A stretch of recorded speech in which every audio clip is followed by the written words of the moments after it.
There's nothing new about New Age. The thing is, New Age begins with the falling of original sin. That's the beginning of New Age. And it's called an age because it has an end. It's like the new creation in Jesus Christ has no end.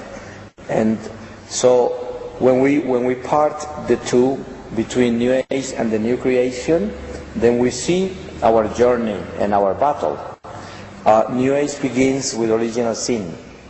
The devil will always, till Jesus comes back and his power will be crushed forever, will always come up with a new way of conquering souls and strategies. And through every cycle of humanity, he will come up with something new of the old. You know, it's the old game dressed up in a new fashion. It denies the presence of God in your life completely. Positive thinking.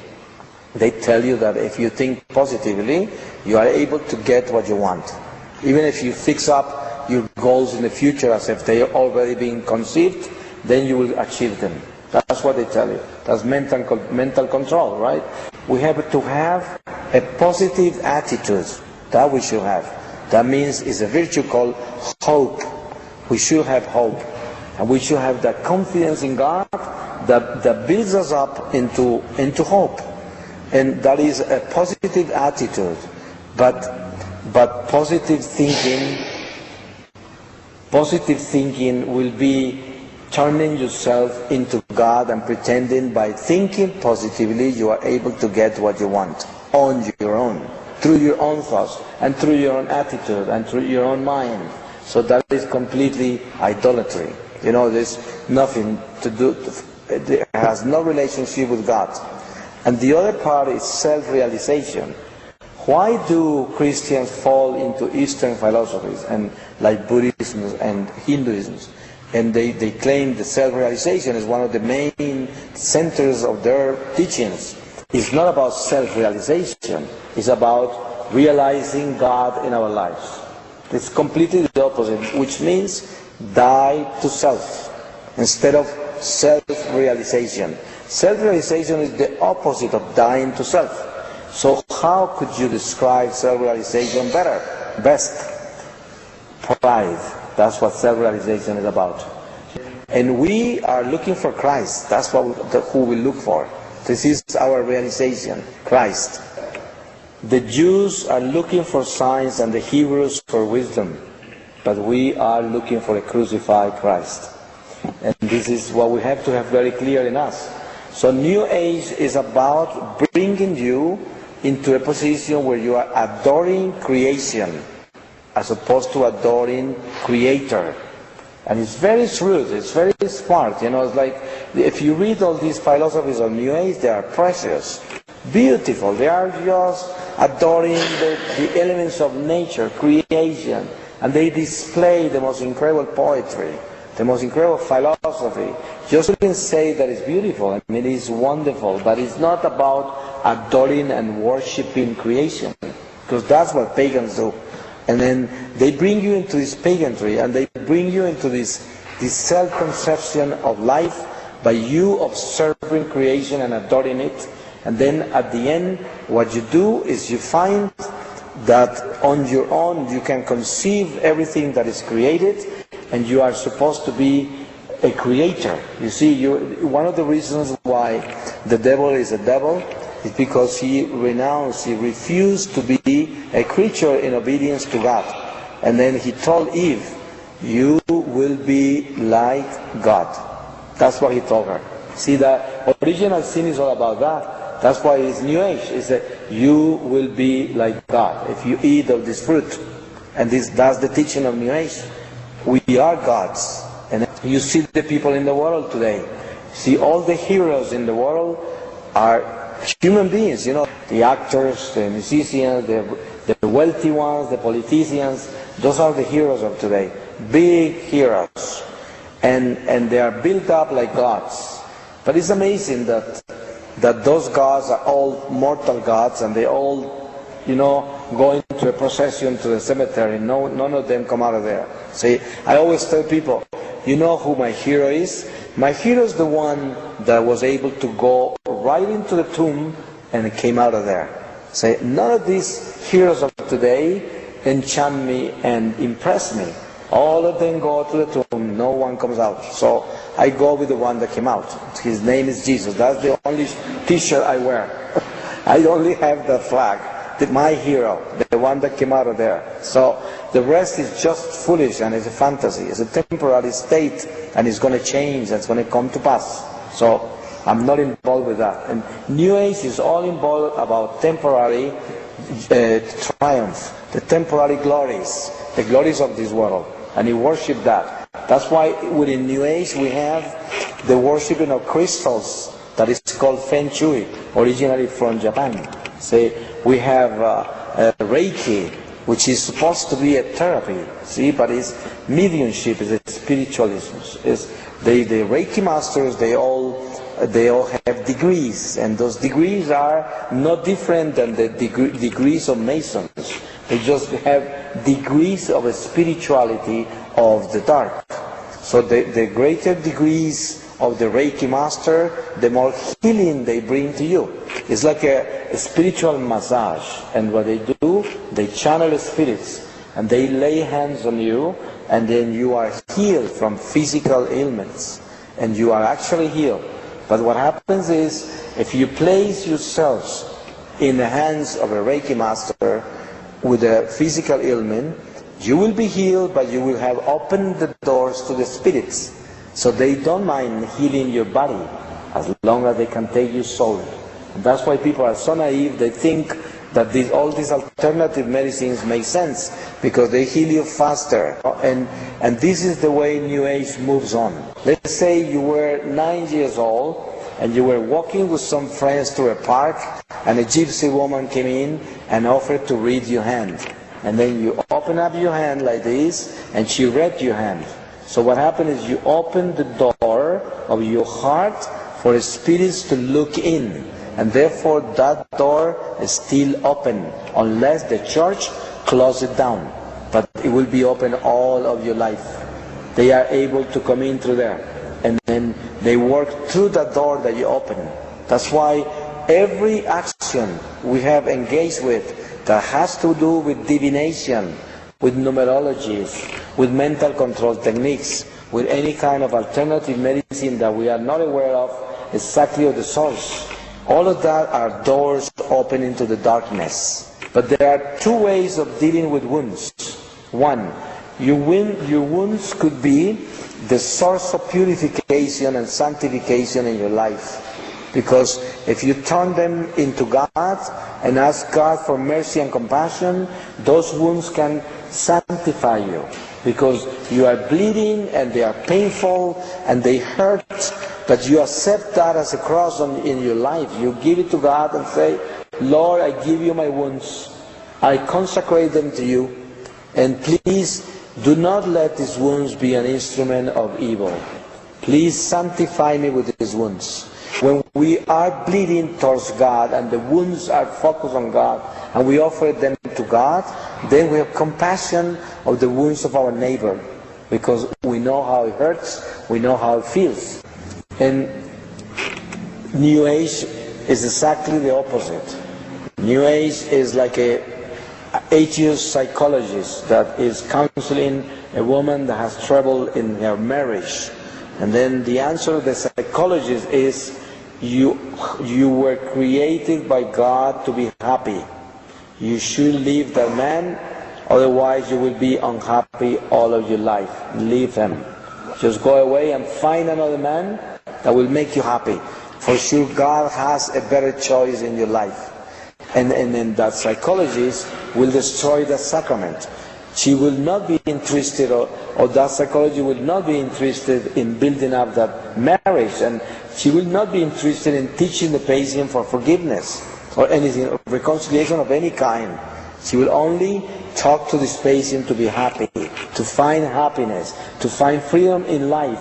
So everything that is an obstacle in your life, you should get rid of, because that is the calling of New Age. New Age is about glorifying yourself. It's about building up yourself. It's about finding your own freedom. And that independence is exactly the flag of New Age, independence. Satan has all the cards on the table because he's a gambler, and he's putting it all out to get us so busy that we are 24 hours a day focused on this earthly life, and that way he steals from us the graces of eternal life, and that's what he's doing. So therefore all these movements of New Age, what they do is they focus people on temporary powers and on temporary benefits. Because if you know why people go to a witch, why do they have card reading, palm reading, spiritualists and talking to spirits, and all of these numerologies and astrologies and all these crystals and candles and all this flower therapy and flora therapy and these therapies of all kinds. Why do people get involved with that? The only reason people get involved with that is for plain temporary benefits. You know about Hinduism, and you know about yoga, see? And you know Hatha yoga is the first yoga, the ground yoga.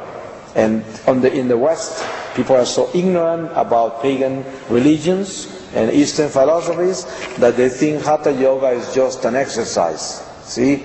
And then when you know yoga, and you know there are 7 yogas, and Hatha yoga is the ground yoga, you know that yoga is a worshipping, is a body language worshipping to deities, gods, right? There is a god for every pose of yoga, right? They worship them. So when they do Hatha yoga, they are worshipping all those gods, see? And they do this for an hour, I don't know how long. So in the West, people are so ignorant about the East that they use that as exercise. And they benefit themselves because they turn like cats, right? Stressed out. I practiced that for 14 years in California. When I was an actor, a musician, in order to be in shape, I was practicing Hatha yoga at high degrees of temperature, sweating my life away, and I was so elastic, I was like a cat, right? And all because of Hatha yoga, right? I had no idea I was worshipping false gods. I was worshipping deities, and then later on when I converted and I understood what it meant, that it was an abomination for me as a Catholic to tap into false gods and worship them, then I began to talk about that, and I got all kinds of enemies in the church. Fortunately, the church already came out with a document, explaining why we should never practice it. And it's very simple, I give you an example. In the book of the Maccabees, there is a passage of Judas Maccabee. He was wondering why his soldier has lost the last war, because they were always protected by God. They will win all their battles. They will defeat the enemy always. They were all a prayerful army. They were in prayer. They were faithful Jews. They were faithful to God. And that battle they lost. So Judas was very curious about it and went to see his dead soldiers. And when he opened up their uniforms, they had amulets around their necks. So what happened is, in the last war they won, they took the amulets out of the dead soldiers they killed and put them on for good luck. See? Next battle, they were all killed. See, that's one of the biggest signs of the systems of purgatory that the church uses, because Judas Maccabee immediately went collecting money to send to Israel, for them to Jerusalem, for them to pray for the dead, for the salvation of the dead. So this is an example of what an abomination is. We can never touch anything that comes from a foreign god. As simple as that. Never. So New Age is about inviting us to join all kinds of gods and cultures, and not to think much of that. We are all brothers and sisters. We all belong together. So we can hold hands and share our religions and our cultures as one. That is a lie. That's why the European Union is trying to get with all the countries, They are taking down all the cultural idiosyncrasies, everything, and turning them into one thing. And then religion is not to be discussed publicly anywhere. No one should wear any religious garments anywhere. And they are getting to that. What they're trying to do is to stop religion and then stop God in people's life. That's what they're doing. So it's a very subliminal force. So every door we open into the dark becomes a window where the devil comes in, and that's exactly what New Age is about. You know, the Hebrews that were taken into the Exodus by Moses, they were there for 430 years, and then many generations were born in Egypt. So they had an Egyptian culture, though they had Hebrew blood. So when God took them out of Egypt and got them through the desert, one of the main lessons they had to learn, they had to exorcise themselves from the Egyptian culture. And you notice that every time Moses was taking a little long, they will turn to worship, all kinds of false gods, because they had that culture. They were not Egyptians, but they were born there. So that's exactly what we are on earth. We are in Egypt, and then God is teaching us not to worship anything of the earth, not to worship nature, not to worship any power of the earth. And then every time we go to worship self, worship money, worship any human power, worship anything of earth, then God comes in and says, this is not what you have to. And then that's how the Spirit of God comes after us. This is the teaching. We are to set ourselves free from idolatry. We are to set ourselves free from worshiping creation.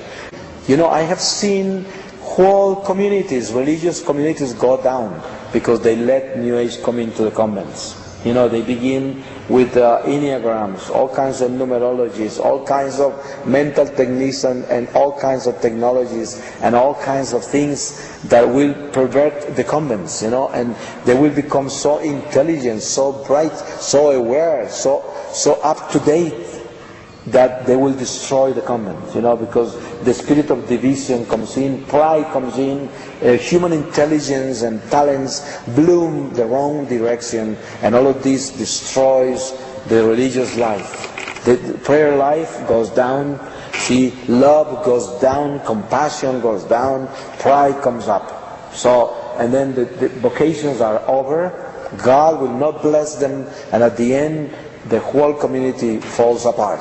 I've seen that time and time again.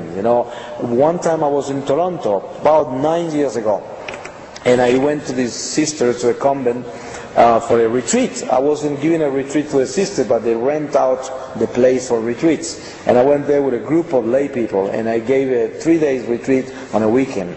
And then as I was walking through the convent grounds, I began to see all these circles of fire, crystals, all kinds of symbology that from New Age.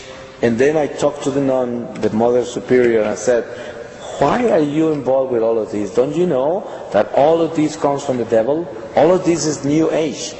And she said, oh son, I read your story, and I know you just came into the church. You have a long way to go before you know what I know. Say, I know best. I have been a nun for 37 years in this community. That's why I'm more superior today. And all of these are gifts of God. Say, imagine that. I was going like, whoa. See, who could talk to her? I was going, Mother, I respect what you do, but I do not agree with it, and I think this is from the devil. I hope you get rid of that, because otherwise this convent is going to go down. And I asked her, I say, how many new vocations do you have in the last 5 years? And then she was silent. She walked away. See, I realized there were only 5 nuns, and they had, I don't know how many people working for them, because they turned that place into a great retreat place for Muslims, for Buddhists, for all kinds of people who were going to retreats there. And then I didn't know that but I found out later. So I came back 2 years later to the same area, but we went to a retreat somewhere else.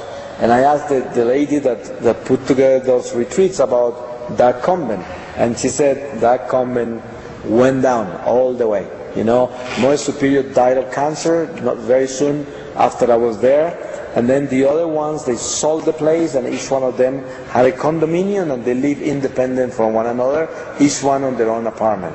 That was the end of the convent, So, and those things are because of this source of evil. You know, people are not aware of the great damage that this brings in, because God absolutely despises that. That is an abomination. There is nothing that God hates more than you bringing in anything from foreign gods, anything that has to do with magic, divination, superstitions, nothing like that. All of that comes from the dark. And then most of it is apparently beneficial. And that word is so dangerous. I'm going to ask the Lord for His word, and I'm going to read to you from Romans 12:1. Christian life, be concerned for others. I beg you, dearly beloved, by the mercy of God, to give yourselves as a living and holy sacrifice, pleasing to God. Such is the worship of a rational being. Don't let yourselves be shaped by the world where you live, but rather be transformed through the renewal of your mind. The word of the Lord. Amen.